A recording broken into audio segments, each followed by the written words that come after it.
लो दोस्तों, क्या आपको पता है इस दुनिया में सच में भूत और चुड़ैलों जैसा साया होता है।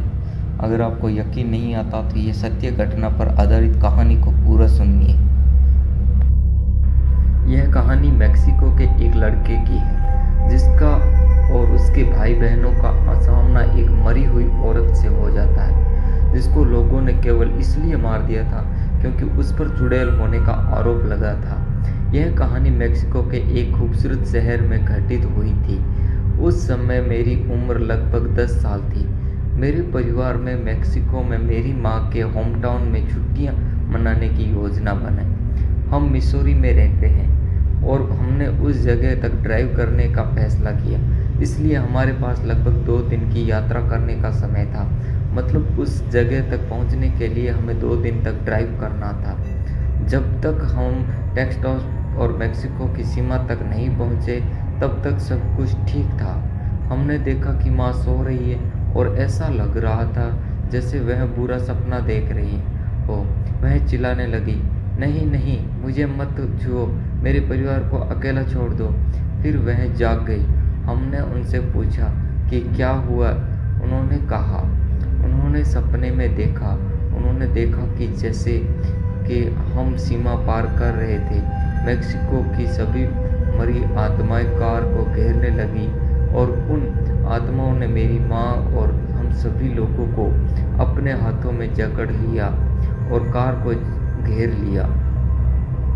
माँ ने कहा कि वह सैकड़ों आत्माएं थी और वह हमें अंदर आने से रोकने की कोशिश कर रही थी।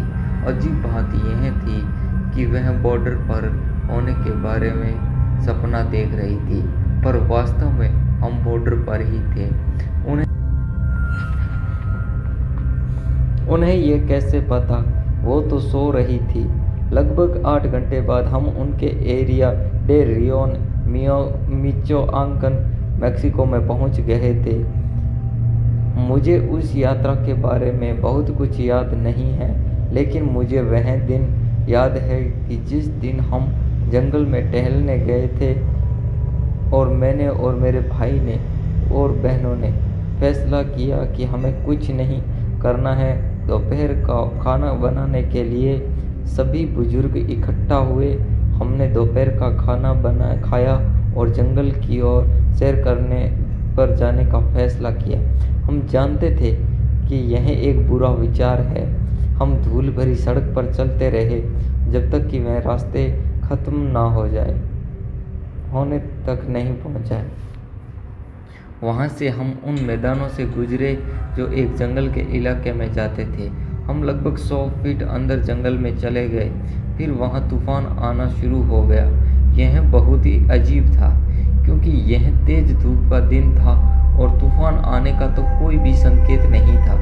हम सभी ने एक दूसरे को बहुत ही कंफ्यूजन में देखा, पर तभी अचानक हमने एक महिला के रोते हुए सुना। वह बहुत ही बुरे तरीके से रो रही थी और उसने एक चीख के साथ अपना रोना बंद कर दिया। मैं बहुत डर गया था। हम सब वहीं जमे रहे और हमने एक शब्द भी नहीं बोला। रोने की आवाज़ बढ़ रही थी जैसे जैसे वह औरत करीब आ रही थी। हम वहीं खड़े होकर इसका इंतज़ार कर रहे थे कि तब अब क्या होगा। अचानक मेरी बहन ने बहुत ही भयानक चीख निकाली। हम सभी लोगों ने उसकी ओर देखा और पेड़ों की ओर देख रही थी। हम सभी ने भी उधर देखा कि वो क्या देख रही थी। मैं उस चीख को कभी नहीं भूलूंगा और उस दिन पेड़ों में मैंने जो देखा उसे कभी भी नहीं भूलूंगा। एक महिला को एक पेड़ पर लगभग 40 फीट ऊपर सर्टिफाइड किया गया था। उसने हमारी ओर देखा और हमने उसकी ओर देखा। उसने एक फीके कलर की काली फटी हुई से पोशाक पहन रखी थी। उसके बाल काले और उलझे हुए लग रहे थे। उसके चेहरे पर और पैरों पर जख्म के निशान थे। वह एक लाश की तरह लग रही थी। कुछ सेकंड चिल्लाने और रोने के बाद हमने जंगल से बाहर निकलना शुरू किया। हमने पीछे मुड़कर देखा और वह औरत वहाँ नहीं थी। लेकिन हम भागते रहे। जैसे ही हम मैदानों तक पहुँचे, हमने देखा कि अब ज़्यादा बारिश नहीं हो रही थी। हमने दौड़ना बंद कर दिया। हमें समझ नहीं आया कि अब बारिश क्यों नहीं हो रही, और ऐसा लग रहा है कि जैसे कभी बारिश हुई नहीं थी। अब हम वापस टाउन में चले गए और बड़ों लोगों के साथ शामिल हुए। उन्होंने हमारे चेहरों पर दहशत को देखा और हमसे कहा कि कहाँ से आ रहे हो, इसके बारे में पूछा। हमने उन्हें हमारी कहानी बताई और उन्होंने हमें आश्चर्य हुआ कि उन्होंने हमारा विश्वास भी कर लिया। हम कहानी सुनाते हुए रोए और फिर बड़ों का स्पष्टीकरण सुनने के लिए बैठ गए। उन्होंने बताया कि लगभग 100 साल पहले एक महिला थी जिस पर ब्रजेरिया यानी कि एक चुड़ैल होने का आरोप लगाया था।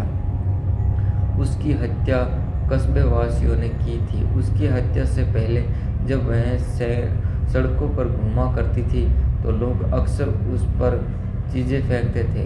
कुछ उस पर अक्सर क्रॉस फेंकते थे।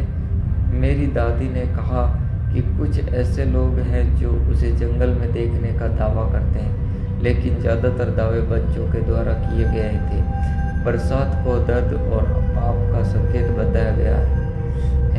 एक बच्चे की उम्र में मुझे इस घटना ने काफ़ी आघात पहुंचाया। मैं अब बिजली और गरज के साथ उस महिला के रोने की आवाज़ को कभी नहीं भूलूंगा। मैं स्कूल के अन्य बच्चों से इसके बारे में बात नहीं कर सकता था क्योंकि कोई भी मुझ पर विश्वास नहीं करता था। मैंने एक बार यह घटना अपने सबसे अजीज दोस्त को बताई, लेकिन उसने भी हंसते हुए कहा कि मैंने उसे डरा दिया है। उसके बाद उसने मुझसे फिर कभी बात नहीं की। आगे से फिर मैंने कभी भी स्कूल के बच्चों को अपनी कोई कहानी नहीं बताई।